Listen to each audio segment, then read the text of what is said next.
گەنجێکی تازە پێگەشت و ئافرەتێکی ئیماندار خواناس بە ڕۆژوو دەبێت. کچێکە تازە پێگات هەرزەکارە، قورئان خوێنە، بەڵێ قورئانێکی زۆری لەبەرە. لە ڕەمەزاندا نزیک ئەوەی کاتێک کە فتار دەبێتەوە دەڕواتە شوێنێکەوە بخۆی قورئان دەخوێنێت، سوورەتی حەج دەکاتەوە، قورئان دەخوێنێت. کچێکی پاک، نەکۆکو کچە دیسکۆکانی ئەمڕۆ، نەکۆکو کچانەی کە پانتۆڵە پێ دەکەن، نەکۆکو ئەو کچانەی کە سەریان ڕوتە. کچێکی خواناس و ئیماندار، ڕوو لە خوا، خۆ ئامادەکەر بۆ قیامەتی خۆی. ئەم کچە ئیماندارە قورئان دەخوێنێت، کاتی فتار دێتە پێشەوە، فتاری ئێوارە کاتێک کە سفرە داخەن پێش بانک، دایکی دەنێرێت دەڵێ بڕۆن فڵان کەس بانکن، بەڵێ کاتێک کە بانگی دەکەن جواب ناداتەوە، پێشەوەی بانگ بدات تەماشاکەن کچەکە لە سەجدەدایە، سوورەتی حەج سەجدەی تێدایە. کاتێک کە ئەم کچە ئیماندارە کاتێک کە سوورەتی حەجی خوێناوە گەیشتۆتە ئایەتی سەجدە، سەجدەی بردووە بۆ خوای گەورە کە سونەتی پێغەمبەری خوای ئاساسڵ هەندێک جاریش واجبە. سبحان الله، لە سەجدە خوای گەورە ڕۆحی کێشا. هەیشە بەگدەم گۆرانیەوە مرێ، هەیە بەدەم عارە خواردنەوە مرێ، هەیە پەنا بەخوا خەریکی زینا بکوشتویانە، هەیشە ئەوە بەخۆی دەمرێت، خۆی ئەوە قیامەت ئامادەکردەوە بە ئینسانی عاقڵە.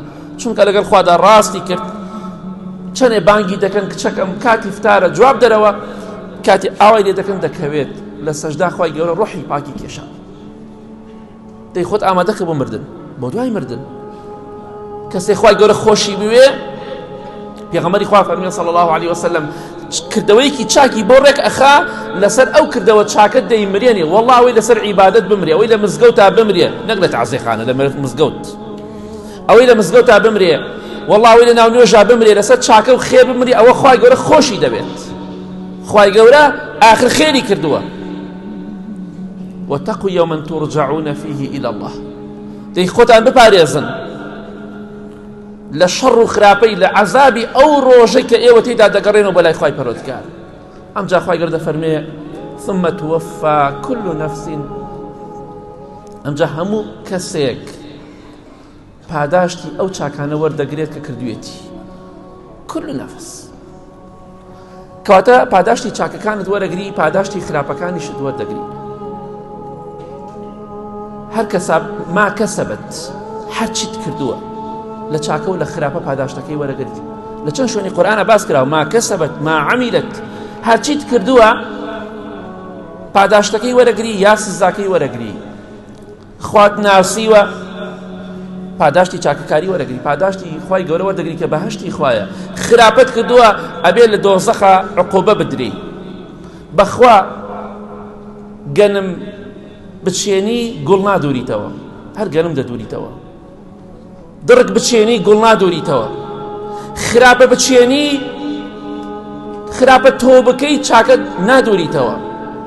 هەرچی بکەی پاداشتەکەت بەپێی عەدالەتی خوای گەورە چۆن بێ ئاوا دەبێت.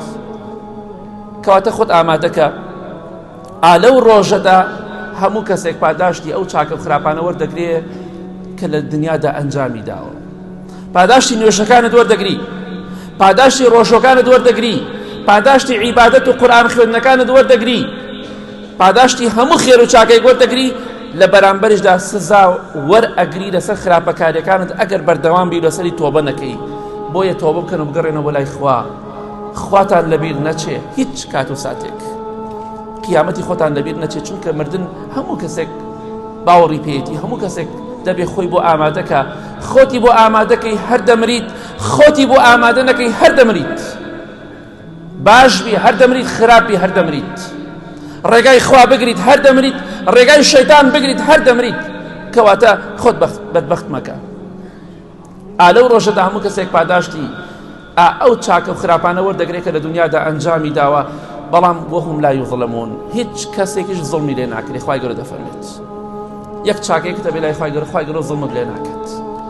کەواتە خۆشەویستان، خۆتان بۆ دوای مردن ئامادە بکەن. ئەمە وەسیەتی خوای گەورەی بۆ ئێمە کۆتا وەسیەتی خوای گەورەی لە قورئاندا کە خۆمان ئامادەکەین بۆ دوای مردنمان، چونکە لە دوای مردنمان یا پاداشت هەیە یا سزا هەیە، یا خۆشبەختی هەیە یا بەدبەختی هەیە، یا بەهەشت هەیە یا دۆزەخ هەیە، یا تووڕەبوونی خوا هەیە یا ڕەزابوونی خوا هەیە.